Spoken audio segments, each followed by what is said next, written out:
Hello friends, स्वागत है आप सभी का आपके अपने YouTube channel learning NEET. Question को जो है अब आपका लेवल अप कर किया जा रहा है। क्यों किया जा रहा है आपको पता ही है, क्योंकि एग्ज़ाम में पेपर कैसा आएगा ये हमें नहीं पता है। सिलेबस में लिखा है अप टू 12th तक की जो है आपको इंग्लिश आनी चाहिए, या अप टू 10th तक की आपको इंग्लिश आनी चाहिए, जो भी एग्ज़ाम देने जा रहे हो, क्योंकि ये क्लास जो है इंग्लिश की जो क्लास है आपके सभी कॉम्पिटेटिव एग्जाम में काम आने वाली है। बेसिकली अभी तक मैं आपको जो भी क्वेश्चंस करा रही हूँ वो 10th लेवल से ऊपर के नहीं हैं, आप 10th लेवल का मान के उनको चलिए। हालांकि ग्रामर 12th तक में भी वही रहती है, बस थोड़ा सा और लेवल अप होती रहती है, ठीक है चीज़ें।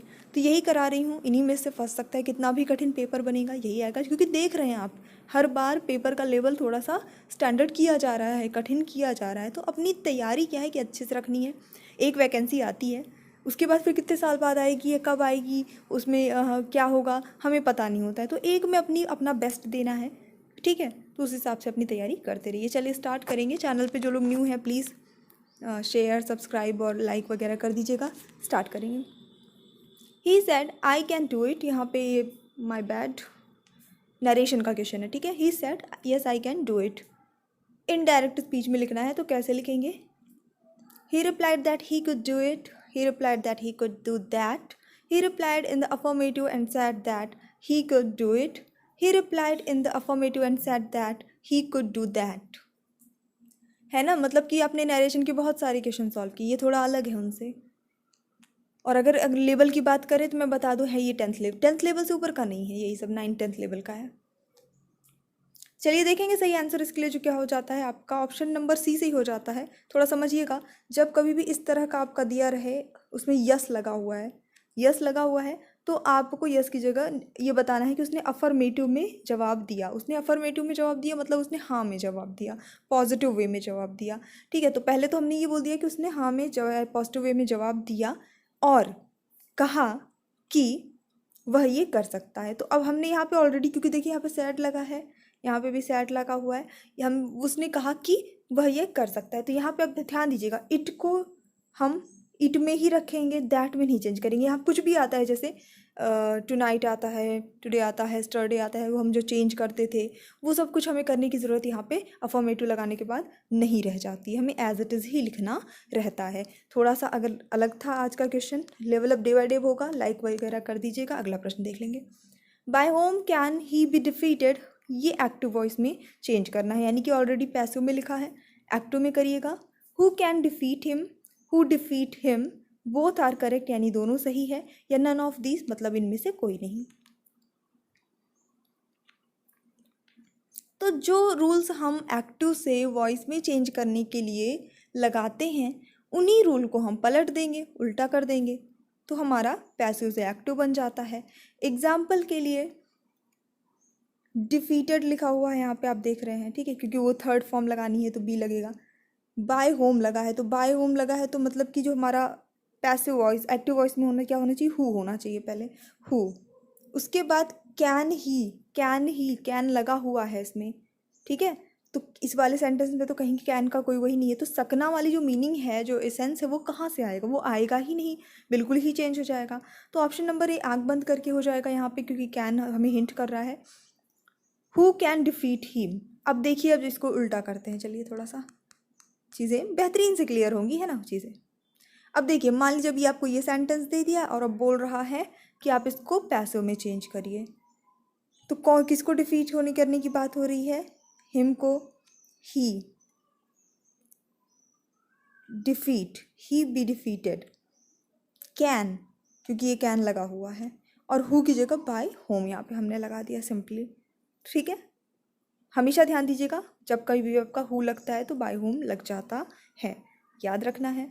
यानी कि हु का मतलब होता है कौन, और बाय होम के का मतलब होता है किसके द्वारा। What should be done for you, identify the underlined word. Should के नीचे एक लाइन खींची है, बताना है कि शुड क्या है। वर्ब है, एडवर्ब है, मॉडल है, प्रीपोजिशन है। बिल्कुल, हमेशा हम पढ़ते हैं, मेरे ख्याल से डेली ही एक मॉडल का क्वेश्चन आपके आता रहता है सेट में। तो मॉडल जो हो जाता है, ये एक मॉडल होते क्या है एक्चुअली? मॉडल एलेक्सरी वर्ब्स ही होते हैं, ठीक है। ऐसा नहीं है कि मॉडल कुछ अलग चीज़ है, एलेक्सरी वर्ब्स होते हैं बेसिकली, इसके साथ हम वर्ब की फर्स्ट फॉर्म यूज़ करते हैं। The box is very heavy, I can not lift it. बक्सा बहुत भारी है, मैं इसे नहीं उठा सकता। तो कल भी मैंने आपको टू एंड इनफ का एक क्वेश्चन कराया था। लगातार अब 2-3 दिन ऐसा होगा तो ये चीज़ें अच्छे से समझ में आ जाएंगी, रट जाएंगी। फटाफट से बताइए, कंबाइन करेंगे टू का यूज़ करके।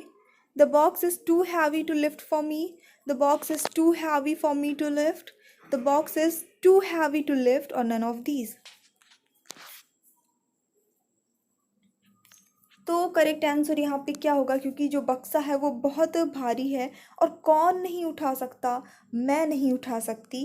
हो सकता है कि कोई और उठा ले इसको, सिर्फ मेरे लिए फ़िलहाल ये भारी है, मैं मेरे उठाने के हिसाब से ये भारी है, ठीक है, ये चीज़ को आपको समझना है। तो the box is too heavy, too मतलब हो जाता है बहुत ज़्यादा भारी है, ज़रूरत से ज़्यादा भारी है। किसके लिए भारी है? मेरे लिए, उठाने के लिए। यानी कि अगर मैं उठाना चाहूँ तो मैं नहीं उठा सकती।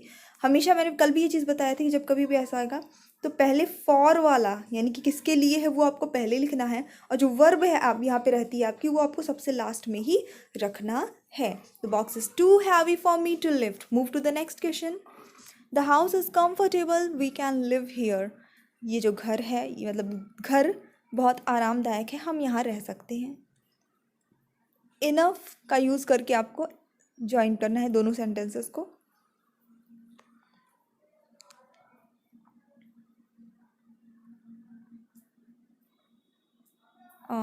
आई थिंक यहाँ पे क्लीन कर देते हैं, क्लीन, क्योंकि यहाँ पे आपको ऑप्शन में क्लीन रखा हुआ है मैंने।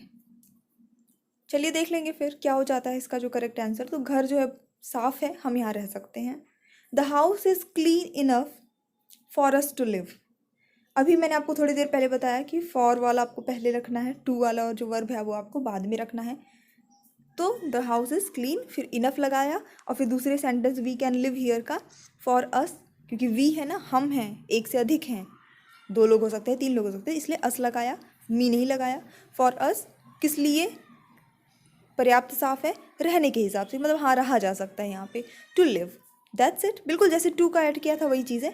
पॉजिटिव निगेटिव का ही फ़र्क पड़ता है। टू का यूज़ कहाँ होता है? जहाँ निगेटिविटी की, जैसे उसमें था ना, मैं बक्सा नहीं उठा सकती, तो मतलब नहीं कर सकते कोई काम, निगेटिव में जा रहा है तो टू यूज़ किया। यहाँ पे क्या था कि हम यहाँ रह सकते हैं, कर सकते हैं, पॉजिटिव जा रहा है तो इनफ यूज़ किया। CBSE blank not updated exam date for CTET 2020 examination, क्या आएगा? Has, have, did, does. CBSE के साथ में आप क्या लगाएंगे? नोटिफिकेशन वगैरह पढ़ते रहते होंगे आए दिन, तो उसमें ये लिखा रहता है CBSE, आगे लिखा रहता है कुछ, ठीक है। तो यहाँ पे आपको हैज़ ही लगाना है, बिल्कुल सही है। CBSE has not updated exam date for CTET 2020 examination. पता नहीं कब होगा एग्ज़ाम, चलिए फिलहाल आगे बढ़ेंगे।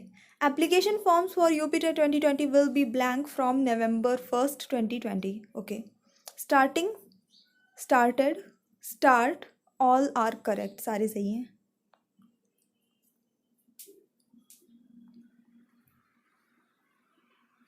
विल बी के बाद क्या लगेगा?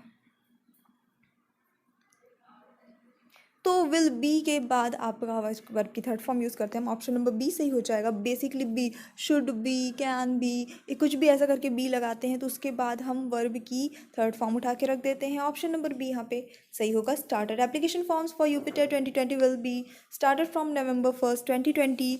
और आप में से बहुत सारे लोग मे बी अटैम्प्ट भी करेंगे, तो तैयारी करते रहिए। She has lost blank few books, C blank. अब यहाँ दोनों ब्लैंक्स में क्या आएगा? जहाँ पे ऐसा साइन बना है इसका मतलब है कि कुछ रखने की ज़रूरत नहीं है, सही है सब कुछ।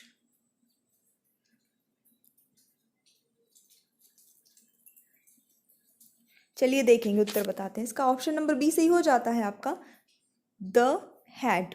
She has lost the few books. अब आप कहेंगे फ्यू के पहले द क्यों लगा दिया यहाँ पे? तो यहाँ द लगाने के बाद ये समझ में आ गया वो पर्टिकुलर कुछ किताबें जो उसके पास थी, कुछ निश्चित रूप में बताया जा रहा है कि हाँ वही किताबें, वही किताब जो उसके पास थी, ये वाली जो किताब उसके पास थी, किताबें तीन है यहाँ पे तो 3 किताबें थी, उससे तो वो खो दी है। जो, अब देखिए मैं बार बार क्या बोल रही हूँ, जो किताबें उसके पास थी मतलब उसके पास थी, पास में है हैज़, हैव, पास में था हैड, तो यहाँ पे बिल्कुल हैड आना चाहिए। तो she has lost the books, few books she had, यानी उसके पास जो किताबें थी, कुछ किताबें थी उसने खो दी हैं, गुमा दी हैं, ठीक है। अभी उसको घर पे डांट पड़ सकती है। चलिए देखेंगे next question. We use blank in lest clause. अच्छा क्वेश्चन है, बेसिक रूल्स हैं। Should not, can, would. कोई ऐसा सेंटेंस जिसमें लेस्ट आया हो उसके साथ में कॉम्बिनेशन में क्या यूज़ होता है? शुड यूज़ होता है, नॉट यूज़ होता है, कैन होता है, वुड होता है। लेस्ट, ऐसा ना हो कि, बेसिकली हिंदी में हम इसको इस सेंस में समझ सकते हैं। चलिए देखेंगे सही आंसर इसका क्या होगा। लेस्ट जहाँ लग जाता है, क्योंकि अभी मैंने आप क्या क्या बोला, ऐसा ना हो कि, नल बोल दिया है ना, यानी कि उसमें निगेटिविटी अपने आप ऐड हो जाती है। नॉट हम इसके साथ यूज़ नहीं करते हैं, शुड का यूज़ हमेशा इसको के साथ किया जाता है, शुड फॉलो करता है इसे। एंटोनिम आप बताइए कैलॉस का। कंपैशनेट, काइंड, काम, बोथ ए एंड बी। कैलॉस का जो एंटोनिम आएगा आपका, अपोजिट वर्ड आएंगे जो आपके ऑप्शन नंबर डी हो जाते हैं, कंपैशनेट और काइंड, मतलब कि दयालु जिसे हम कह सकते हैं। विच sentence is correct on the basis of punctuation. Punctuation की दृष्टि से इनमें से कौन सा सेंटेंस सही है? At present I am busy, मतलब सब कुछ सेंटेंस तो मुझे पढ़ के बताना है, आपको क्या नोटिस करना है? मात्राएं, पंक्चुएशन, विराम चिन्ह जो होते हैं वो सारी चीज़ें नोटिस करनी है। Manish called, cried, shouted, wept but no one came out to help him. मैं वर्तमान में बिजी हूँ। मनीष बुलाया, रोया, चिल्लाया, लेकिन कोई भी बाहर उसकी मदद के लिए नहीं आया। आई बिलीव इन गॉड, मैं ईश्वर पे विश्वास करती हूँ। My learners said we will share your video, मेरे लर्नर्स ने कहा कि हम आपका वीडियो शेयर करेंगे, प्लीज़ कर दीजिएगा आप लोग थोड़ा सा। तो चलिए देख लेंगे यहाँ पे जो सही आंसर होगा, जो पंक्चुएशन की हिसाब से सही है, वो ऑप्शन नंबर डी ही सही है। आप ही लोगों का हमेशा सही रहता है। तो चलिए देख लेंगे। माई लर्नर्स सैड, फिर हमने ये कोलोन लगाया है, उसके बाद फिर इन्वर्टेड कॉमा में चीज़ें लिखी और लास्ट में फुल स्टॉप से सेंटेंस को क्लोज कर दिया है। अब बाकी में क्या क्या गड़बड़ी थी वो चलिए देख लेते हैं।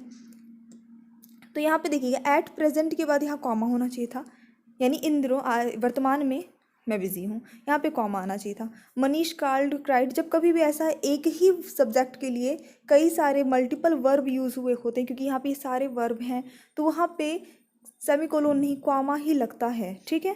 तो यहाँ पे कॉमा ही लगा होना चाहिए था। I believe in God, God का जी हमेशा कैपिटल में लिखा जाता है, इस चीज़ को ध्यान रखिएगा। गॉड का जी कभी भी कहीं पे भी आप यूज़ करेंगे हम कैपिटल पे ही लिखते हैं, एक प्रॉपर नाउन भी हम कह सकते हैं इसे, और यूज़ ही करते हैं, ठीक है। Which of these is not synonym of luxurious, इनमें से कौन जो है समानार्थी नहीं है लग्जूरियस का?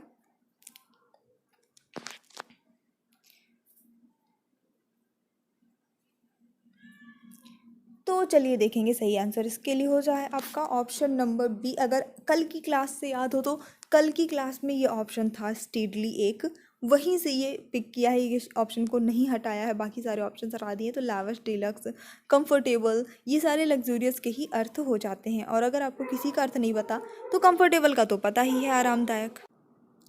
तो इन सारे वर्ड्स भी वही रिलेटेबल मीनिंग रखते हैं। मे सक्सेस किस योर फीट, इसके बाद क्या लगना चाहिए? मे सक्सेस किस योर फीट, यानी कि सफलता आपके कदम चूमे। तो ये बहुत ही बेसिक सा सेंटेंस है, लेकिन यहाँ पे कहीं ना कहीं एक विश है कि ऐसा हो, एक ब्लेसिंग है। और जहाँ पे भी ऐसा होता है मे करके और कुछ ब्लेसिंग्स करके होता है, वहाँ पे हमेशा हम एक्सक्लेमेटरी साइन लगाते हैं। तो आपका ये वाला जो ऑप्शन नंबर बी है वो सही हो जाता है, ठीक है। इसे गोल गोल बना दे, क्लियर, यही वाला सही है। Am I not writing a letter, passive voice में बदलिए। एम आई नॉट राइटिंग अ लेटर, रूल ध्यान करिए, बिल्कुल 3 रूल बताए थे, बस वही उठा के रख देने हैं यहाँ पे। सबसे पहला, यहाँ पे जो आपका क्या है, ये जो आपका है ऑब्जेक्ट वो बनेगा सब्जेक्ट, अ लेटर पहले आएगा। अ लेटर है तो अ लेटर ही रहेगा, द लेटर नहीं होगा, ठीक है, द लेटर नहीं होगा, हटाइए इसको। अभी बचा आपका 2, इस लगाना है, क्यों? क्योंकि आपका ये इंट्रोगेटिव सेंटेंस है। इंट्रोगेटिव है ना, am I not writing letter, क्या मैं लेटर नहीं लिख रही हूँ? इंट्रोगेटिव है, इसलिए इंट्रोगेटिव का जो फील है वो ना जाए, इसके लिए हमने इस पहले लगा दिया है। इज़ ही क्यों लगाया है जबकि यहाँ तो एम लगा है? तो वो एम आई के लिए लगा है, लेकिन हमने जब यहाँ पे सब्जेक्ट में अ लेटर रख दिया है, तो एक पत्र, इसके लिए क्या लगाएंगे? इज़ ही लगाएंगे, तो इज़ हो गया। उसके बाद क्योंकि निगेटिव में भी जा रहा है, इंट्रोगेटिव तो है, उसमें निगेटिव भी पूछा है, तो नॉट लगा देना है। अब आपको पता है कि जो आपका कॉन्टिन्यूअस टेंस होता है, जब उसको हम पैसिव में बदलते तो बीइंग लग जाता है, बीइंग लगेगा। और वर्ब की तो थर्ड फॉर्म ही लगती है हमेशा, ये रटी रटाई चीज़ है। तो ये वाला हो गया आपका सही आंसर। बाय लगा के जो भी हमारा यहाँ पे सब्जेक्ट था उसे रख देते हैं हम ऑब्जेक्ट की जगह पे। थ्योरी पढ़ाई हुई है, रूल समझाए हुए हैं बहुत ही आसान तरीके से। जो लोग चैनल पे नहीं हुए उन्हें नहीं पता होगा। 1900 वीडियोस अवेलेबल हैं चैनल पे, आप एक बार चेक करिए प्लीज़। प्लेलिस्ट बनी है सबकी, लिंक डिस्क्रिप्शन बॉक्स में है। 10 indirect speech changes into blank in indirect speech. अगर कोई सेंटेंस है डायरेक्ट स्पीच में, उसमें 10 लिखा है, तो वो आपका इनडायरेक्ट स्पीच में किस में बदलेगा? देयरफॉर, सो, देन, मे।